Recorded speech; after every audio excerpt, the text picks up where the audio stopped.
What the f*** do you mean? What am I talking about? Out here talking You! Minor league mother is what you are. I'll tell you guys something right now. It's not easy to be a champion, all right? It's the hardest thing there is to do. Are you guys that good? You're not. I'll tell you that right the now.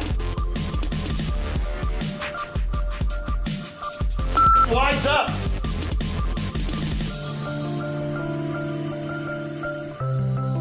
Buddy, go ahead and say what the you want to say. And we have a lot to say for you today. Welcome to 86, the Wally Backman Show. There is our guy right there. I'm Bruce Jacobs, and it's great to have you aboard this week. Coming up, Roger McDowell, Mr. Entertainment, Mr. Keep the Locker Room Loose. He'll be joining us in just a few minutes. And Wally, I'm sure you and Roger got a lot of great stuff to talk about, so we look forward to that for sure. How are you today, brother? I'm doing great. I can't look. I'm looking forward to talking to Roger. Great teammate, great guy. I can't say enough good things about him. Yeah, you know, the time I covered him, he was very gracious. Like you, he has a blemish though. You played for the Phillies, and he pitched pitching coach for the Braves. So I'll forgive both of you, and we'll all be friends again. Hey. We won a world championship together. That's all that matters. That is all right. Case closed. Roger McDowell, School of Practical Jokes. Fans, it gets mighty boring out here in the bullpen sometimes, so I have to look away to liven things up a bit. So now I decided to let you. All right, we are pleased to be joined today by one of the great Met characters of all time, and of course, one of the great contributors to the 86 World Series, later became a pitching coach, obviously friend of Wally Backman. He is Roger McDowell. Roger, great to have you on today. Appreciate your time. Yeah, thanks. After I get everything figured out, it's nice to be on. Thanks. It's good to see Wally again. Yeah, no, hey, Raj, it's the years that we've gone through. I got so many questions. Yeah, it's been a while. Huh? So it's been a while, more, Raj, but you know what? I'm going to say my first question is, what was it like coming through baseball before you got to the 86 Mets? I mean, going through the system, was it a good system? What did you think? You know what? Yeah, I mean, I didn't know any other system, obviously. You and I both drafted. Well, you weren't drafted. Were you drafted by the Mets? I was. First rounder, brother. First rounder. I'm sorry, I don't know that. But that's the thing is that you were senior to me, so I don't know. After getting drafted and going to Shelby, North Carolina, where my first stop was, Joe McElvain and Steve Shriver picked me up from the airport, and we headed to the ballpark at Shelby. And getting to play professional baseball is always my dream. But now that you look back and you see some of the names we got to play with, especially like I said, you're a couple years older than me, so you went through the system earlier than I did. But the names that were at that first stop were pretty impressive. Rich Miller was the manager. We didn't have a pitching coach. We had a roving pitching instructor, Greg Pavlik, and that was maybe probably every 2 weeks he would come through. And he would help us work on our craft. But, being in a small town like Shelby, North Carolina, first foray into professional baseball, and getting to be in an atmosphere of playing every day for a meaning. And the guys that I came up with through the system, and some went away. We saw one of the guys that I pitched with instructionally, Calvin Schiraldi, was ended up being, the guy that was on the mound for the Boston Red Sox. And I believe he was in the Bobby Ojeda trade. And so, it comes a little bit full circle of seeing guys, knowing guys, but also cherishing the times that you got to spend with your teammates and especially the Mets. I got so many questions for you, Rod. I mean, we're friends. We've been together for so many years over the course of time. I know that we have I think you're going there, the 12th and 13th, right? To the signing in New Jersey or whatever. You going there? No, unfortunately, I won't be able to be there, Wally. I'll be out in Arizona.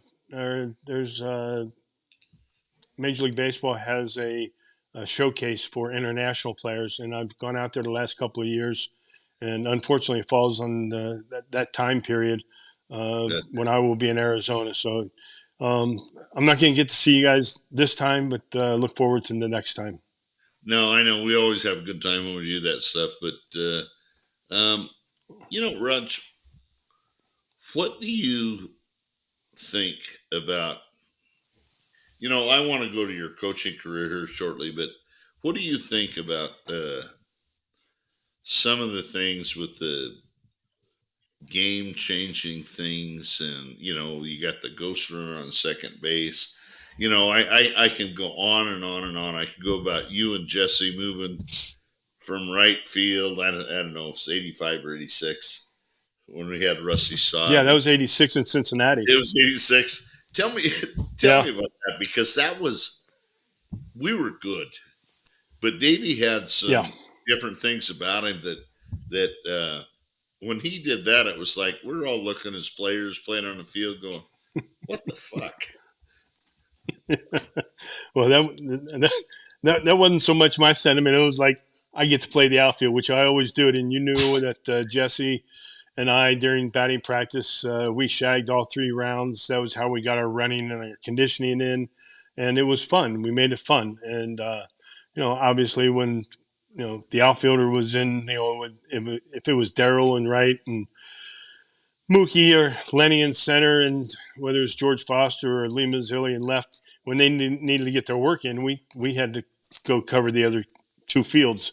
And so, when that happened, you remember we were down, Franco is pitching. We're down to our last out. We're going to lose the game in Cincinnati, and we're all ready to go out, right? And so it was Franco, pitching to Keith Hernandez, and Keith lost a fly ball to right field, and Dave Parker was always known for trying to snatch, make it look, an incredibly difficult catch by snatching or just adding his flair to it. And when he snatched, the ball didn't stay in his glove, and we ended up tying the game, going in extra innings, and that was when Ray and Eric Davis got in a fight at third base. And I think 5 of our guys were thrown out, 5 of theirs guys were thrown out. And you know how Davey was. He was always a thinker, and having, the likes of Buddy Harrelson and Mel Stoudemire and Bill Robinson on the bench, a lot of times they thought out of the box. And so I think it was just because we didn't have any alternative. We were out of players. I think we had an extra catcher. They had a couple guys left in the bullpen, but it was more out of necessity that Jesse and I played the outfield, and depending on if it was a right-hander or left-hander hitting, Davey brought us in. I think Pete Rose protested the game, which later became a moot point. And so we got to play the outfield. Switched, in the one game I played right field, left field, and pitched. And I think Jesse played right field and pitched. But Jesse got a fly ball from Tony Perez. I was pitching, and Tony Perez hit a line drive to Jesse in right field, and he caught it. And then when I was playing left field, I think it was Max Venable when Jesse was pitching, and he lofted a fly ball. It was more to left field than it was to center field, and I was camped under it, ready to catch it. And all of a sudden, this shadow comes to my left and crosses me, steps on my foot, catches the ball, and it was Lenny. And I said, what are you doing? And rightfully so. The center fielder, anything he can catch, you're supposed to get out of the way of. I didn't want to get out of the way of. I wanted to catch the ball. And I can hear it to this day. Lenny would turn around and said, just wanted to be sure, dude. And so Howard Johnson ends up hitting a big homer, I think off Ted Power in like the 13th inning, and we ended up winning the game. But it was it was imagination from the manager's standpoint, and also out of necessity. But it was fun. I mean, everything we did that year, it seemed to turn to gold whenever we had an opportunity to take advantage of a miscue by the other team. Hey, we had fun. I know that, brother. Another question, really quick. I want to give my co-host Bruce a chance to ask you a question or two before I finish. But how about this Ohtani guy? Is he the best player ever in baseball, Raj? Yeah, I don't know, Wally. I don't know. I mean, he can pitch. He's pitching. He's hitting. He steals bases. He's quite an asset. I believe he's not able to pitch now because he had Tommy John surgery. But right. What he does with the bat, what he does on the field, what he does on the bases, you would have to say, arguably, he's all around, the best player that we've seen in a long time.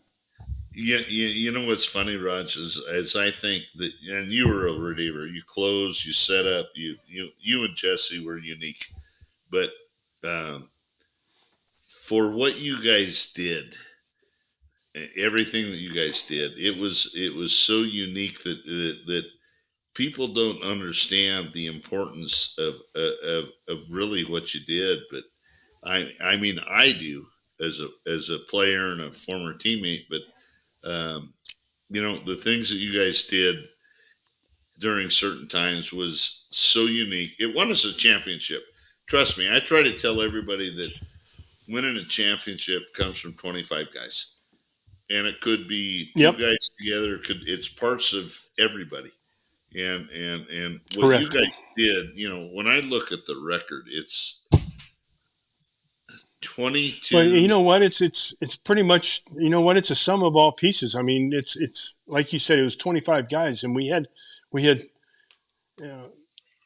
for a team that had so many egos on the team, we were not amongst ourselves. We weren't egotistical, and I don't want to include myself in that because, but we do. I mean, we had egos because we knew we were going to win. And if you think about it, Wally, here's the thing: is that and try to remember a team that had platoons in the bullpen as closers, Jesse and myself, had a platoon at third base with Howard Johnson and Ray Knight, had a platoon at second base with you and Tuff, had a platoon in center field with Lenny and Mookie. That's what, 4 or 5 positions where you have platoons. And everybody was happy because everybody contributed and everybody got their playing time. And it was all about winning a baseball game. And that's what it was. It was about all of us pulling together, in the old Tommy Lasorda, pulling on the old, pulling at the same end of the rope. We did. And we knew that our bullpen, we figured that was our strength.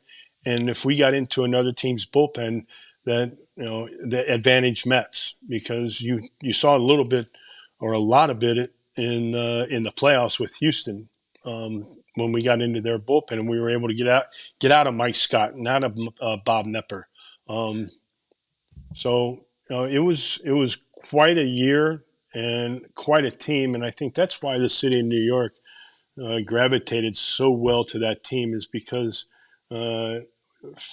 for the most part, we're a bunch of blue-collar guys that took our lunchbox to work and went out and not only competed on the field, but performed on the field. No, I agree with you, Raj. I just think that the things that we did as players there, it was amazing. You know, the platoon system, all that kind of stuff that you're talking about. Yep. You know, created a little bit of competition amongst the players.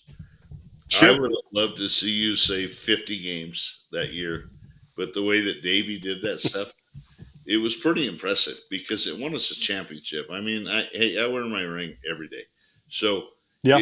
to me, it was, you know, there's a lot of credit goes all the way around the books, you know, from the players to the coaches to the manager to the front office to Frank Cash and the way he put the team together. But, you know, I'm gonna pause for a minute, Raj, because Sure. Bruce is my buddy. He's my co-host, and I want him to ask you a question or two or whatever you want. I have more questions for you. Okay. And I'll be able to throw you under the bus and get you out of here in a while. Sounds good. Bruce? Hey, Rod, I have just a couple of quickies, but a follow-up on Ohtani. Yeah. Probably too soon to say whether he's the best, but if he goes 50-50, or let's say 40-40, and contends for a Cy Young as a pitcher, because next year he's supposed to get back on the mound. I mean, that's just so far and above what anybody else has ever done. I'm just not sure at that point we couldn't make that claim that he is the greatest baseball player. Do you think that would put him over the edge? Well, no, I mean, I don't think that he's the greatest that played the game. I think he's the best player in the game today. Like it. You know, I'm not sure next year when he's able to pitch. Okay. I'm not sure the analytics are going to allow him to do the things on the base paths that he's steal 50 bases. I'm not sure that that's going to happen because you see it all the time. You know, guys get shut down because they hit a couple doubles and a triple. Next day, you don't want to get your legs tired. Those things that come into play today that you know, and I'll tell you this without going off on too much of a tangent. Darryl Strawberry should have been the first 50-50 player. Absolutely had the ability. Absolutely had the ability and absolutely had the knowledge to be that guy. And I've said that for a long time that, you know, if Darryl had the and he had the opportunity. If Darryl had the big 1-2 in his prime, he could have been easily 50-50. Yeah. People talk about records that'll never be broken. DiMaggio, I'll give you one. I don't think any relief pitcher who only started 2 games in his entire career will ever have 140 decisions like you did. 70 up, 70 down. I don't think anybody in today's baseball, that record will never be broken, in my opinion. Thoughts on that? Well, you know, obviously the game evolves. I don't know that that will ever happen. I don't know that a reliever will ever throw 100 innings again, like it used to be commonplace back in the day, throwing 100 innings. I think my first 2 years I threw 127. And that was the year that Frank Cashin told Davey Johnson when he took me out of spring training, this kid just had arm surgery last year. I need you to be careful with him. So hence I go 127 innings the first year. And I think the next year I had 126. It might have been vice versa. But, you know, that's because that's what the game called for, throwing multiple innings. And also the manager having confidence in his offense that if you give up a run or two, our offense is stout enough to be able to overcome that deficit. And so, that's a lot of. I didn't realize that. I know my record was 70-70, but I didn't. I guess add them up and say 140 decisions. I don't know if that'll be the case anymore, just because of the way the game is nowadays. Yeah. I want to ask you about becoming a pitching coach. And you don't just become a pitching coach. you replace a legendary pitching coach. You know, not just any bump in the road pitching coach. Leo Mazzoni This guy was a legendary pitching coach. There's Wally doing his Leo impression. So it's your first shot in the big leagues as a pitching coach, and you're replacing a legend. Can you tell us that experience? You also forgot to mention that they had just come off winning 14 straight division championships. Well, I don't want to rub that in on myself and all the other Met fans. Yeah. We kind of try to forget about that part, Raj. No, I know. And I will tell you this. You know, going into New York, being a Brave, is a little bit different, especially since you were Met on the last team to win a World Series championship. But they were very, very gracious. The fans were very gracious, and I was hopefully as gracious back because of what the fans were and what they meant to our ball club. And coming out on a Monday night playing at the time Pittsburgh Pirates, who were not very good, last in our division, and you see 60,000 people in the stands on a Monday night in the middle of a school week, and so that's pretty impressive. But I tell you what, it's pretty cool to have been able to play the game and also to have coached the game. I was in coaching for 13 years in the major leagues as a pitching coach, and have that opportunity sitting next to Bobby Cox for 5 years was really, really, a tremendous part of my life that that I'm very thankful for. So I mean, it was really neat. It was really cool. Unfortunately, the Braves weren't very good at the time, and we didn't win. We didn't win again until 2010, which is Bobby's last year, and then we got knocked out by the Giants in the playoffs. But it was fun. I enjoyed it, and so the next chapter goes on. I'm going to throw it back to Wally. And Wally, one of the things we loved about Roger is his antics and the mischievousness. So you better ask him about that hot foot. I got. Okay, I'm gonna go there now. The best prankster. You know what? This is what made us so good. Not that we were just a good team, but I talked to Bruce. I've talked to other people. The best prankster in baseball is Roger McDowell. You know what? My producer Marsh. I want him to go to this subject, and I'm not even going to tell you what it is. No, I don't want to tell you what it is, but I want him to go this. I want you to watch this video, but I want to really know, how the hell did this come about? Which one? The upside down? There. He's thinking of what he's going to do to somebody next. The culprit, as always, Roger McDowell. What's amazing to me is how he does it so many times. Look at that innocent look right there. There it goes. You're never safe with Roger around. It was. Yeah. You know what, Wally? That was actually something that Howard Johnson brought over from the Tigers, and I don't know if it was on This Week in Baseball or somewhere I saw it, and I asked Howard about it. He said, "Oh yeah, the Tigers did it all the time." And so I said, "Well, show me." So he showed me, and because I had so much free time as a reliever, and Howard, just like all the guys that were in a platoon, you were pretty much everyday player, because if you didn't start the game, you were probably going to pinch hit somewhere in the last 3 innings. Right. So you always had to be ready. So Howard showed me how they did the hot foot, and how they originally did the hot foot was with bubble gum. And being in New York, and you got the cold weather, then you got the hot weather in the summer. Bubble gum wasn't a very good adhesive, so that the hot foot would stick on a shoe. So, right there next to our bench, if you remember, Wally, was a camera well, and that's where the guys, and they had this, it's called gaffer's tape. And so I was just playing around one day, and I thought, hey, this might work.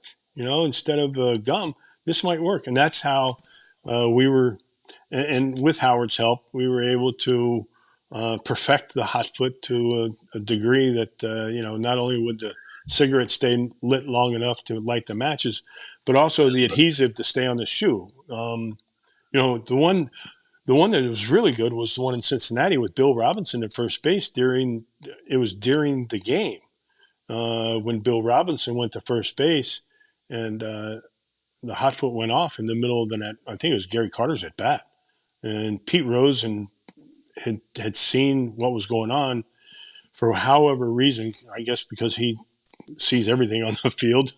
But he was the player manager back then, and he took all the Cincinnati Reds down toward, and you remember, Wally, how close the dugouts were to the coaching boxes. And he took all the Reds players down to the first base end of the coaching box, and which was where Bill was. And the hot foot went off. It was a night game. There were lights going on the stadium, but it was a night game, and it went off like a NASA rocket. And Bill didn't see it until the smoke started coming up from under where he was leaning over on his knees. So, yeah, that was probably the best one and most funnest one. And I will tell you this, is that one of the things, as much as we cherish the memories of having Davey as a manager, the thought that he told me, or one of the things that he told me when I was thinking about doing anything, he said, there's a time and a place. Make sure it's the right time and make sure it's the right place. So I tried, if I did anything, it was always not hopefully going to deter from what we were trying to do on the field. Raj, I think about, I've only got really one more question, but I think about what people told us, or they tried to educate us by those things. They were important things, but my last question, and I thought I was going to be a manager in the big leagues. Never happened, but and so I wasn't in this picture, and I know that you didn't have the Maddox, the Glavins, and all those guys, but right. You were there for 11 years with the Braves. What was it like being a pitching coach? What could you teach those guys, or I don't know, teach them? They were talented, but what could you say to those guys? I believe in my heart that you had instant respect because of the career that you had, but you still have to earn it. Am I right? Absolutely. No, you're absolutely right. And you do. You get that credit for playing the game and being able to play the game for 12 years, which I was lucky enough to be able to do. There's that part of the credibility. But at the end of the day, it's kind of like when we were playing. How can you help me? Okay, your career, what it was, whatever it was, it's over. And that was the approach I always took, is that my career was over and it was my turn to try to be as helpful to the needs of my pitching staff that I could be. And in order to do that, I think there's a lot of accountability that you need to hold, and a standard that you need to hold your pitchers to. I had the good fortune of having Tim Hudson in Atlanta for 8 years. And so I knew, and it's no different than the guys that we had on our team. I knew that those older guys, Tim Hudson, the experienced guys, that they would make sure the younger guys not so much towed the line, but there's a certain way about being a professional baseball player, a certain way about representing yourself, a certain way about representing the game, and also representing your organization. And so, and on top of that, representing the family, your family that raised you and brought you up. But it was something where, if you're trying to earn respect, you'll never get it. That was my feeling. If you're trying to earn it, you'll never get it. And so what I tried to do was, Dave Wallace gave me a great quote that obviously I remember to this day, and is that they don't care how much you know until they know how much you care. And so that was kind of my mantra as a pitching coach, is that I cared about these kids. I cared about them. I wasn't so much concerned, at the end of the day, okay, what's your velocity? What's your spin rate? What's this? What's that? How are you doing? Everybody has an opportunity to go out there and play and compete. And when they compete and they play well, they don't need you really, Right. But right. it's the downtimes it's the downtimes that you have to pat them on the back, know what their needs are, and every one of those pitchers is different, and every year, going to spring training, sometimes with 30 pitchers in spring training, and getting to know all those guys, getting to know their backgrounds, getting to know their families, getting to know what makes them tick, getting to know what their needs are, became my priority as a pitching coach. The baseball part, pretty much takes care of itself if you can execute pitches. And at the end of the day, whether you're successful or not usually comes down to being able to execute pitches on a consistent basis. Your number one guys, they can probably execute 7.5, 8 pitches out of 10. Your Hall of Fame guys, they can execute 9 out of 10. And I remember Greg Maddux, who I never had. He summed it up like this: if I throw 100 pitches and I'm happy with 80, what happened to the other 20? Right. And a lot of times those 20 pitches will dictate a game. So from a mental standpoint, which is another part of being a pitching coach, for the mental part, the mental aspect of the concentration level, you watch golfers and their concentration level on each and every shot.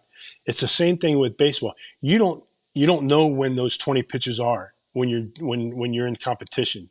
So the mentality to be able to concentrate and have that concentration for 6, 7, 8, 9 innings, 2.5, 3 hours, it's very difficult to do. And so obviously your better pitchers are the ones that are able to have that mental capacity and be able to execute pitches on a consistent basis. So that was, I would, when I first got the job in Atlanta, I was young,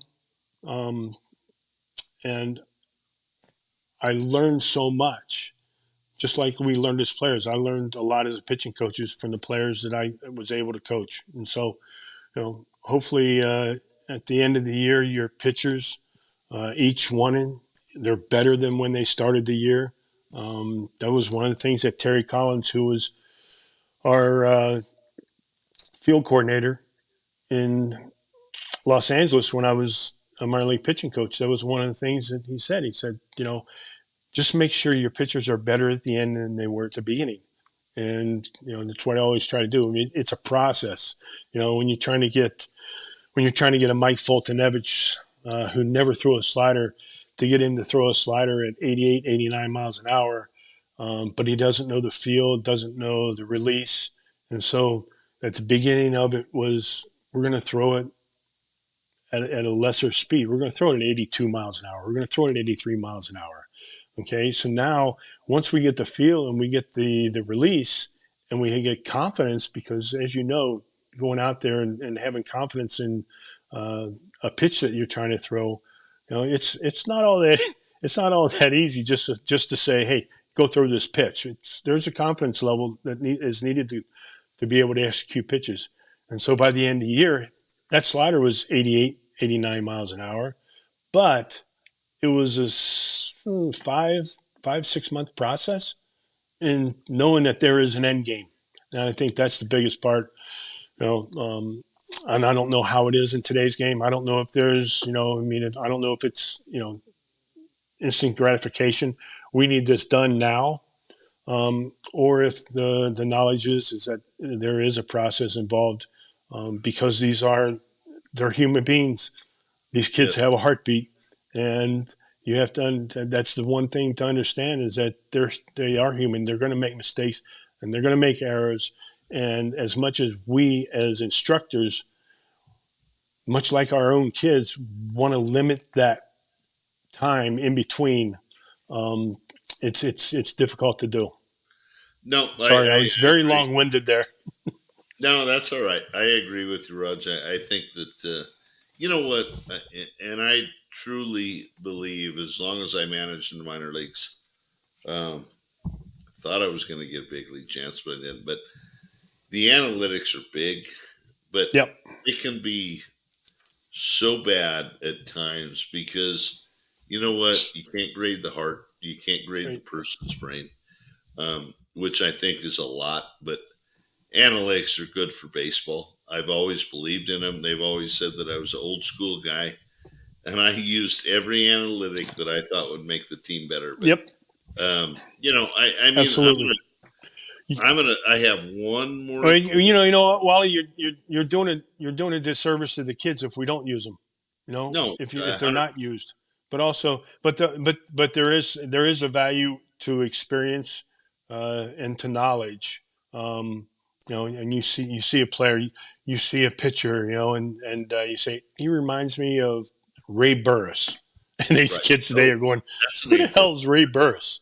You know, Ray Burris. I played with him. But for the Mets, and before you were so there. it's you know, but it is. I mean, Davey was one of the first ones who used analytics, and I think it's a great tool. It's a wonderful tool, but also I think there's a good combination of experience and knowledge and gut, which as a player there is a thing called having gut instinct, having baseball instincts, and you see it every day.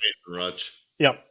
You know, I mean, I think of the manager of the Braves now. This guy I managed against in A-Ball. They were in, God dang it, where were they at? They were somewhere on the coast, but what a great job this guy's done. He's been with the organization for 100 years. Yeah.